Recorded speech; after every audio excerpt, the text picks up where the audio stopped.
Good morning everyone, welcome to Rise Smart Edu YouTube channel. मैं रीना महिला आप सभी का स्वागत करती हूँ।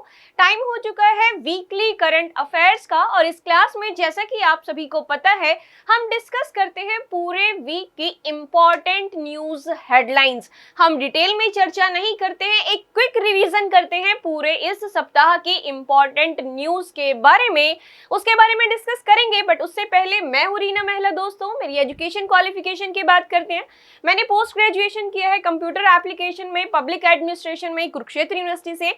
टीचिंग एक्सपीरियंस की बात करें तो 5 साल से ज्यादा का टीचिंग एक्सपीरियंस है और याद रखिएगा 10,000 से ज्यादा स्टूडेंट मुझसे गाइडेंस ले चुके हैं और 500 से ज्यादा स्टूडेंट की सिलेक्शन हो चुकी है अंडर माय गाइडेंस। सो ये है एक brief introduction about my self और हम डिस्कस करते हैं इस क्लास में वीकली करंट अफेयर्स, तो जिसके बारे में अभी हम शुरू करने वाले हैं अपनी पहली न्यूज के साथ में। तो याद रखिएगा वीकली न्यूज है, हेडलाइन डिस्कशन करते हैं हम यहाँ पे। केवल जो डिटेल डिस्कशन है हम मंडे टू सैटरडे सुबह 8 बजे अपनी डिटेल में चर्चा करते हैं सवालों के माध्यम से और साथ में उनसे संबंधित स्टैटिक पोर्शन को भी हम डिस्कस करते हैं अपनी क्लास के अंदर। तो पहला जो क्वेश्चन है, पहली जो हेडलाइन है वो है the second edition of the naval commanders conference शुरू हुआ है। कहाँ पे आयोजित किया गया है? नई दिल्ली के अंदर। तो याद रखिएगा नेवल कमांडर कॉन्फ्रेंस, ठीक है। सो याद रखिए नेवल कमांडर कॉन्फ्रेंस का दूसरा संस्करण यानी दूसरा एडिशन कहाँ पे आयोजित किया गया है? नई दिल्ली के अंदर ये इसका आयोजन किया गया है। सो याद रखिएगा इस कॉन्फ्रेंस के अंदर हमारे जो डिफेंस मिनिस्टर हैं राजनाथ सिंह जी, वो संबोधित करने वाले हैं हमारे नेवल कमांडर्स को। इस कॉन्फ्रेंस का मुख्य उद्देश्य रहेगा भारत की इंटरनल सिक्योरिटी को किस प्रकार से मजबूत किया जाए। उसके अलावा याद रखिएगा हमारे नेवल कमांडर्स के साथ में चीफ ऑफ इंडियन आर्मी और चीफ ऑफ इंडियन एयरफोर्स। तो याद रखिए यहाँ पे चीफ ऑफ इंडियन आर्मी और चीफ ऑफ इंडियन एयरफोर्स भी इस कॉन्फ्रेंस के अंदर शामिल होने वाले हैं और मुद्दा रहेगा कि कैसे भारत की इंटरनल सिक्योरिटी को मजबूत बनाया जा सके और कैसे इसको स्ट्रेंथन किया जा सके। ये इस कॉन्फ्रेंस का मुख्य मुद्दा था। उसके अलावा याद रखिए इस कॉन्फ्रेंस का आयोजन कहाँ पे किया गया है? नई दिल्ली के अंदर इसका आयोजन किया गया है, ठीक है। अगली न्यूज है हमारे external affairs minister S Jaishankar ने अभी एक मीटिंग अटेंड की है। अभी क्या है, एक मीटिंग हुई है, एससीओ के हेड्स बेसिकली इस मीटिंग में शामिल हुए हैं और यहाँ पे याद रखिएगा ये जो मीटिंग है ये किसके द्वारा हेड की गई है? ये होस्ट की गई है चाइना के द्वारा, इसका आयोजन किया गया है, होस्ट की गई है, जिसमें भारत की तरफ से हमारे एक्सटर्नल अफेयर्स मिनिस्टर शामिल हुए हैं। सो याद रखिएगा ये जो मीटिंग है, इस मीटिंग का मुख्य उद्देश्य क्या है? मेन एम क्या है? इसका मेन एम था हमारे व्यापार, ट्रेड और इकोनॉमिक्स के जो एजेंडे हैं, यानी कि हमारे एससीओ के जो मेंबर्स हैं उनका व्यापार कैसे बेटर किया जा सके, इकोनॉमी से संबंधित जो मुद्दे हैं इस मीटिंग के अंदर डिस्कस किए जाते हैं। तो याद रखिएगा अभी के समय पे अगर हम बात करें एससीओ के जो प्रेसिडेंट है वो कौन है? भारत है, ठीक है। एससीओ का प्रेसिडेंट कौन है? भारत है। सितंबर 2022 में भारत ने एससीओ की प्रेसिडेंटशिप बेसिकली एज्यूम की थी और याद रखिएगा सितंबर 2023 तक भारत प्रेसिडेंट रहने वाला है एससीओ का। और उसके अलावा 2023 में भारत एससीओ की मीटिंग को होस्ट करने वाला है। सो इतना सा पॉइंट याद रखना है। एससीओ की मीटिंग कहां पे हुई है? चाइना के अंदर, जिसमें भारत की तरफ से external affair minister S Jaishankar शामिल हुए। आगे बढ़ते हैं यहाँ से। अगली न्यूज क्या है? अगली न्यूज है भारत में मनाया गया है विजिलेंस अवेयरनेस वीक। तो याद रखिएगा सेंट्रल विजिलेंस कमीशन के द्वारा भारत में विजिलेंस अवेयरनेस वीक मनाया जाता है। एम क्या है विजिलेंस कमीशन का? विजिलेंस कमीशन का मुख्य उद्देश्य है भारत में किस प्रकार से करप्शन को कम किया जा सके। सेम वे से विजिलेंस अवेयरनेस वीक का मुख्य उद्देश्य क्या है? लोगों को अवेयर करना, लोगों को बेसिकली जागरूक करना किसके प्रति? करप्शन फ्री इंडिया के प्रति भारत को जागरूक करना है। उसके अलावा इंपॉर्टेंट पॉइंट याद रखिएगा विजिलेंस कमीशन की स्थापना यहाँ पे 1964 के अंदर संथानम कमेटी की रिकमेंडेशन पे हुई थी। याद रखिएगा, यहाँ पे विजिलेंस कमीशन का मुख्य उद्देश्य है भारत को करप्शन फ्री इंडिया बनाना। तो अभी भारत के अंदर क्या चल रहा है, भारत के अंदर मनाया गया है विजिलेंस अवेयरनेस वीक, जिसकी थीम रही है corruption free India for a developed nation. ठीक है, सो भारत को करप्शन फ्री बनाना विजिलेंस कमीशन का मुख्य उद्देश्य है। सो आगे बढ़ते हैं यहाँ से। अगली न्यूज क्या है, अगली जो न्यूज है वो है हमारी डिफेंस से संबंधित। डिफेंस में नए डिफेंस सेक्रेटरी बने हैं गिरधर अरमाने। सो याद रखिएगा, गिरधर अरमाने जो है नए डिफेंस सेक्रेटरी नियुक्त किए गए हैं। इससे पहले याद रखिएगा ये हमारे सीनियर आईएएस ऑफिसर थे। सो याद रखिएगा 1988 बैच के इंडियन एडमिनिस्ट्रेटिव सर्विसेज के ऑफिसर थे, आईएएस ऑफिसर थे, जो हाल ही में डिफेंस सेक्रेटरी बनाए गए हैं। सो याद रखिएगा नवंबर 2022 में इन्होंने अपना पदभार संभाल लिया है। सो याद रखिए, इससे पहले इन्होंने ministry of road and transport and highways के अंदर भी सेक्रेटरी के रूप में काम किया है। सो हाल ही में हमारे सीनियर आईएएस ऑफिसर बनाए गए हैं डिफेंस सेक्रेटरी। सो आगे बढ़ते हैं यहाँ पे। अभी जो है गुजरात में एक दुर्घटना हुई है, एक हैंगिंग ब्रिज जो है वो कोलैप्स हो गया, टूट गया। याद रखिएगा, एक मोरबी ब्रिज, गुजरात के अंदर मोरबी ब्रिज था जो टूट गया बेसिकली, जिससे बहुत सारे लोगों को यहाँ पे समस्या हुई और कई सारे लोग मारे गए। तो लगभग 150 के आसपास लोगों की मृत्यु हुई और कई सारे लोग जो है नदी के अंदर बह गए। ये जो ब्रिज था ये मोचू नदी, ठीक है, सो इसको मोचूर नदी भी बोला जाता है। तो याद रखिए, इसके कई सारे नाम है, मोचू कहा जाता है, माचू कहा जाता है और माचू रिवर भी कहा जाता है इसका। ठीक है, सो याद रखिएगा माचू, मोचू और मोचू रिवर के ऊपर ये ब्रिज है जिसका नाम है मोरबी ब्रिज, जो हाल ही में कोलैप्स हो गया, टूट गया, ढह गया, जिसकी वजह से लगभग 150 के आसपास लोगों की मृत्यु हो गई। यहाँ पे हमारे जो प्रधानमंत्री मोदी जी है उन्होंने विजिट किया इस प्लेस को और एक हायर अथॉरिटी, एक हायर कमेटी का गठन किया, जिसमें स्पेसिफिक तौर पे कहा गया कि इस ब्रिज के टूटने के मुख्य कारण क्या थे। सो याद रखिएगा, हाल ही में मोरबी ब्रिज जो कोलैप्स हुआ है गुजरात के अंदर, किस नदी पे था, मोचू या फिर माचू रिवर के ऊपर। ठीक है, मोचू या फिर माचू रिवर के ऊपर स्थित था। ठीक है, सो आगे बढ़ते हैं यहाँ से।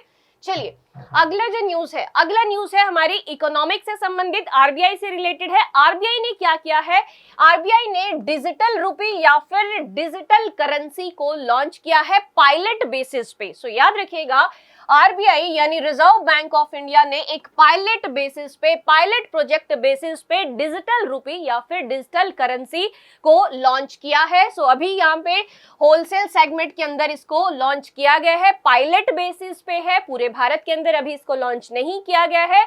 और यहाँ पे कयास लगाए जा रहे हैं कि आने वाले 1 महीने के अंदर यहाँ पे रियल एस्टेट यानी कि रिटेल के सेक्टर के अंदर भी इस डिजिटल रुपी को लॉन्च किया जाएगा। और इससे होगा क्या, डिजिटल रुपी से basically banking services more faster होंगी, मोर एफिशिएंट होंगी। उद्देश्य है यहाँ पे जो सेकेंडरी मार्केट ट्रांजैक्शन है वो सारी जो ट्रांजैक्शन है वो डिजिटल रुपी या डिजिटल करेंसी में ही ट्रांजैक्ट हो। ठीक है, सो यहाँ पे उद्देश्य है कि भारत के अंदर एक एफिशिएंट फाइनेंशियल इंक्लूजन हो, जिसके लिए डिजिटल करेंसी आरबीआई के द्वारा पायलट बेसिस में हाल ही में भारत के अंदर लॉन्च की गई है। सो याद रखिएगा, यहाँ पे भारत को एक एफिशिएंट फाइनेंशियल मार्केट बनाने के लिए डिजिटल करेंसी लॉन्च की गई है। और यहाँ पे कयास लगाए जा रहे हैं कि जो मैक्सिमम इंटर बैंकिंग है, ठीक है, मैक्सिमम इंटर बैंकिंग मार्केट जो है वो ट्रांजैक्शन कैसे हो, डिजिटल करेंसी में हो, जिससे ये मार्केट क्या होगी, एफिशिएंट बनेगी। सो हाल ही में आरबीआई ने पायलट बेसिस पे इस प्रोजेक्ट को लॉन्च किया है और उम्मीद है कि अगले आने वाले 1 महीने के अंदर यहाँ पे रिटेल में भी इसको लॉन्च किया जाएगा। और अभी कहां पे लॉन्च किया गया, होलसेल सेगमेंट के अंदर इसको लॉन्च किया गया है। ठीक है, सो आगे बढ़ते हैं यहाँ से। याद रखिएगा कि अभी इजराइल के अंदर इलेक्शन हुए हैं। अभी इजराइल के अंदर इलेक्शन हुए हैं और कल की क्लास के लिए क्वेश्चन क्या है, सवाल क्या है, याद रखिएगा कल की क्लास के लिए मैंने आपसे सवाल पूछा था कि इजराइल के प्रेसिडेंट का नाम क्या है। इजराइल के अंदर अभी चुनाव हुए हैं, नए प्रधानमंत्री बने हैं। याद रखिएगा इजराइल के अंदर इलेक्शन हुए हैं और बेंजामिन नेतन्याहू ये वापस से पावर में आ गए हैं। अब तक ये 5 बार, याद रखिएगा 5 बार, पिछले 15 सालों में ये 5 बार प्रधानमंत्री बन गए हैं। याद रखिए अभी चुनाव हुए हैं, इजराइल के अंदर लिक्विड पार्टी से संबंध रखते हैं बेंजामिन नेतन्याहू और हाल ही में इन्होंने हराया है, यायर लैपिड को इन्होंने हरा दिया है और उसके बाद ये बन गए हैं नए प्रधानमंत्री इजराइल के। और सवाल मेरा था कि प्रेसिडेंट कौन है इजराइल के। वीडियो के नीचे कमेंट करना बिल्कुल मत भूलेगा कि इजराइल के प्रेसिडेंट का नाम क्या है। और अभी नए प्राइम मिनिस्टर बनाए गए हैं बेंजामिन नेतन्याहू और इन्होंने चुनाव जीता है और किससे संबंध रखते हैं, लिक्विड पार्टी से ये संबंध रखते हैं। चलिए आगे बढ़ते हैं यहाँ से। अभी क्या हुआ है, अभी जो है एक महान फुटबॉल खिलाड़ी, महान फुटबॉल खिलाड़ी है जेरार्ड पिक, जिन्होंने अभी फुटबॉल से संन्यास ले लिया है। याद रखिएगा बार्सिलोना के ला लीगा मैच के बाद इन्होंने संन्यास की घोषणा की है। याद रखिए जेरार्ड पिक फुटबॉल के खिलाड़ी हैं जिन्होंने अनाउंस किया है अपना रिटायरमेंट। तो आगे बढ़ते हैं यहाँ से। याद रखिएगा कि एक और हमारी खेल से संबंधित न्यूज है, T20 वर्ल्ड कप चल रहा है। जैसे आप सभी को पता है ऑस्ट्रेलिया के अंदर इसका आयोजन हो रहा है। होपफुली भारत इस बार T20 वर्ल्ड कप जीते। जैसे ही शुरुआत हुई थी 2007 के अंदर T20 वर्ल्ड कप की और वो पाकिस्तान को हरा के भारत ने जीत लिया था, सेम वे से हम यहाँ पे उम्मीद लगाते हैं कि इस बार भी 2022 का ये जो वर्ल्ड कप है इसको भारत जीत ले। अभी न्यूज क्या है, न्यूज ये है कि भारत के जो सूर्य कुमार यादव जो है वो वर्ल्ड नंबर 1 T20 बैट्समैन बन गए हैं। सूर्य कुमार यादव T20 मैचेस में T20 के अंदर वर्ल्ड नंबर 1 बैट्समैन बन गए हैं। इनसे जो सेकंड नंबर पे है वो है पाकिस्तान के बैट्समैन, ओपनर है मोहम्मद रिजवान, अब ये सेकंड नंबर पे है। इनको पिछाड़ के Surya Kumar Yadav world number 1 T20 batsman बन गए हैं। आगे बढ़ते हैं यहाँ से। अगली न्यूज है, लेफ्टिनेंट जनरल अजय कुमार जो है सदर्न कमांड चीफ बन गए हैं। याद रखिएगा सदर्न कमांडिंग चीफ जो है बन गए हैं अजय कुमार सिंह। याद रखिए लेफ्टिनेंट जनरल अजय कुमार सिंह जो है general officer commanding in chief southern command के बनाए गए हैं इंडियन आर्मी के द्वारा। याद रखिए डिफेंस के अंदर कई सारी नई अपॉइंटमेंट हुई है। यहाँ पे हर पोजीशन याद रखिए डिफेंस सेक्रेटरी और उसके अलावा यहाँ पे general officer commanding in chief की भी नियुक्ति हुई है। आगे बढ़ते हैं यहाँ से। अभी जो है एक नया चेंज हुआ है सोशल मीडिया के अंदर। ट्विटर को खरीदा गया है एलन मस्क के द्वारा और आते ही इन्होंने सीनियर जो एग्जीक्यूटिव ऑफिसर्स थे उनको अपने अपने पद से हटा दिया गया है। याद रखिए अभी यहाँ पे एक नया चेंज किया गया है एलन मस्क के द्वारा। इन्होंने घोषणा की है ये जो ब्लू टिक सर्विस है इसको फ्री के बजाय अब आपको पे करना होगा। इन्होंने चार्जेस अनाउंस किए हैं, $8 हर महीने पे करना होगा ब्लू टिक सर्विस के लिए। अब जो है एलन मस्क का कहना है कि हम एड से जो कमाया हुआ रिवेन्यू है उसके ऊपर निर्भर नहीं रहेंगे। हम यहाँ पे जो ब्लू टिक सर्विस है उसको मोनेटाइज करने वाले हैं, उसको चार्ज करने वाले हैं। $8 हर महीने चार्ज किया जाएगा ब्लू टिक सर्विस के लिए। आगे बढ़ते हैं यहाँ से। उसके अलावा हमारे डिफेंस के अंदर क्या हुआ है, डिफेंस के अंदर बेसिकली एक बैलिस्टिक मिसाइल को टेस्ट किया गया है, सक्सेसफुल टेस्ट हुआ है। उड़ीसा के कोस्ट से टेस्ट हुआ है, एपीजे अब्दुल कलाम आइलैंड से सक्सेसफुल टेस्ट किया गया है इस मिसाइल का। मिसाइल का नाम है AD-1 interceptor long range missile है। ये बैलिस्टिक मिसाइल है, डिटेल में हमने अपनी क्लास में इसके बारे में चर्चा की थी। याद रखिए हाल ही में भारत के अंदर AD-1 long range interceptor ballistic missile का सक्सेसफुल टेस्ट हुआ है उड़ीसा के APJ Abdul Kalam island coast से। आगे बढ़ते हैं यहाँ से। अभी जो है भारत की एक गांधीयन और एक एक्टिविस्ट है जो फाउंडर थी सेवा की। सेवा क्या है, सेल्फ एम्प्लॉयड विमेन्स एसोसिएशन, अभी इसकी जो फाउंडर है इला भट्ट जी, उनका निधन हो गया है। 89 वर्ष की थी और गुजरात के अंदर इनका देहांत हो गया है। सो याद रखिएगा, ये एक विमेन एम्पावरमेंट एक्टिविस्ट थी, ये गांधीयन आइडियोलॉजी को फॉलो करती थी और साथ ही साथ ये फाउंडर थी सेवा यानी सेल्फ एम्प्लॉयड विमेन्स एसोसिएशन की। तो आगे बढ़ते हैं यहाँ से। अभी जो है सीआरपीएफ के अंदर 2 महिलाओं को आईजी बनाया गया है और पहली बार ऐसा हुआ है कि सीआरपीएफ के अंदर किसी महिला को आईजी रैंक दिया गया है। सो याद रखिएगा, सीमा ढूंढिया और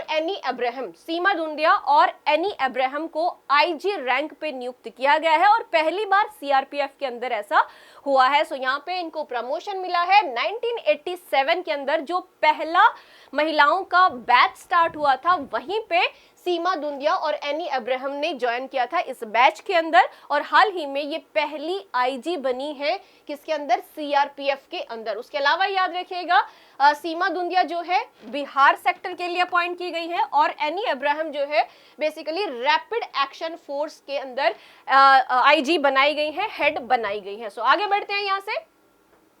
अभी बायजूस जो है, एक बायजूस के ब्रांड एम्बेसडर बनाए गए हैं। आप सभी जानते हैं कि फुटबॉल जो है ऑलमोस्ट पूरे विश्व के अंदर प्रसिद्ध है। अगर हम भारत की बात करते हैं, भारत में फुटबॉल इतना सुप्रसिद्ध नहीं है, चर्चित नहीं है। अगर हम वेस्ट बंगाल को छोड़ दें तो रेस्ट ऑफ इंडिया के अंदर फुटबॉल इतना फेमस नहीं है। बट अदर वर्ल्ड की अगर हम बात करें, डेवलप्ड वर्ल्ड की बात करते हैं, पश्चिम देशों की अगर हम बात करते हैं, वहां पे फुटबॉल बहुत ज्यादा प्रसिद्ध है। तो फुटबॉल के महान खिलाड़ी लियोनेल मेसी को बनाया गया है बायजूस के नया ब्रांड एम्बेसडर। तो याद रखिएगा, ये इनिशिएटिव लिया गया है। बायजूस जो है एजुकेशन सेक्टर से संबंधित है, आप सभी जानते हैं। और याद रखिए, बायजूस के नए ब्रांड एम्बेसडर के रूप में नियुक्त किया गया है लियोनेल मेसी को। ठीक है, मेसी जो है फुटबॉल के महान खिलाड़ी है। सो आगे बढ़ते हैं यहाँ से। इतनी सी न्यूज मुझे आप लोगों को देनी थी। ये था एक क्विक रिवीजन, एक वीकली रिवीजन आप लोगों को मुझे देना था। जो इस हफ्ते की इंपॉर्टेंट न्यूज है उसके बारे में हमें चर्चा करनी थी। So that's all from my side guys. Have a nice day, all the very best for your examination. कल सुबह 8 बजे मंडे को मेरे साथ जुड़ना बिल्कुल मत भूलिएगा, जहां पे हम डिस्कशन करते हैं अपने डेली करंट अफेयर्स की। So that's all from my side guys, thank you so much.